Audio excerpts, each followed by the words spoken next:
आज की हमारी वीडियो जो है वो इंटरमीडिएट के जो कैंडिडेट्स हैं जिन्होंने अभी रिसेंटली अपना FA, FSC, ICS, ICom, DAE, O level, A level कोई भी इन एग्जाम में से जिन्होंने पास किया है उनके लिए जनवरी इनटेक यूके में कौन सी बेस्ट अवेलेबल ऑप्शंस जो हैं वो हम लोग आपको बताएंगे। उसमें अगर हम नॉर्मली बात करें तो ये बेसिकली इंटरनेशनल फाउंडेशन ईयर जो होता है उसमें इनके एडमिशन्स होते हैं।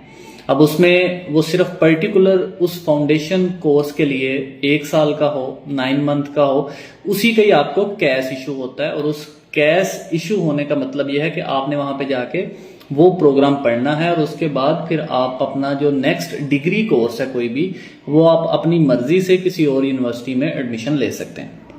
अब इसमें कुछ जो यूनिवर्सिटीज हमारे पैनल पे हैं जो हम जिनके एडमिशन्स कर रहे हैं उनमें अगर हम बात करें तो नॉर्थम्ब्रिया यूनिवर्सिटी न्यूकासल है, यूनिवर्सिटी ऑफ साउथ वेल्स है, सॉलेंट यूनिवर्सिटी है साउथहैम्पटन में। तो ये यूनिवर्सिटीज आपको सिंगल कैश इंटरनेशनल जो फाउंडेशन ईयर है वो ऑफर कर रही हैं।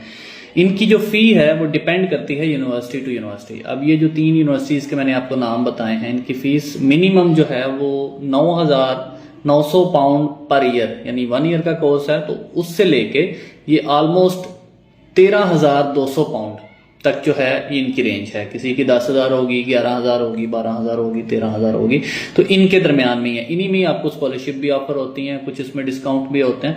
तो ये इसका सिनेरियो है। अब इसके लिए जो एलिजिबिलिटी क्राइटेरिया है वो क्या है, वो आपके मिनिमम जो स्कोर है या ग्रेड है वो 50% से जो है वो ज्यादा हो या मिनिमम 50% हो। इसके साथ साथ जो साउथ वेल्स यूनिवर्सिटी है उसमें 2 साल से ज्यादा जो गैप है वो नहीं होना चाहिए आपका। अगर आपका इंटरमीडिएट 2 साल से पुराना है तो फिर आप साउथ वेल्स यूनिवर्सिटी में अप्लाई नहीं कर सकते। दूसरी ऑप्शन सॉलेंट की आपके पास है, नॉर्थम्ब्रिया की आपके पास है। इसके साथ जो इंपॉर्टेंट चीज है वो ये है कि आपको इसके लिए यूकेवीआई आइल्स जो है पीटी ये करना पड़ेगा। इसमें लैंग्वेज साइड भी चल जाता है लेकिन वो रिकमेंडेड नहीं है। रिकमेंडेड इसलिए नहीं है कि फिर लिमिटेड ऑप्शंस पे बंदा चला जाता है। तो अगर आपने इस प्रोग्राम के लिए आना है तो आपको आइल्स यूकेवीआई जर्नल नहीं। अब इसमें ये होता है कि यूकेवीआई अगर आप आइल्स नहीं करते वो ऑस्ट्रेलिया में चल जाता है, बाकी कंट्रीज में चल जाता है, लेकिन इस फाउंडेशन कोर्स के लिए या फाउंडेशन प्रोग्राम्स के लिए यूके में यूकेवीआई आइल्स जो है वो रिकमेंडेड और वही करना चाहिए।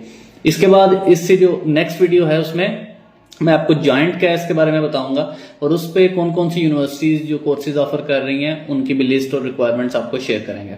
Thank you.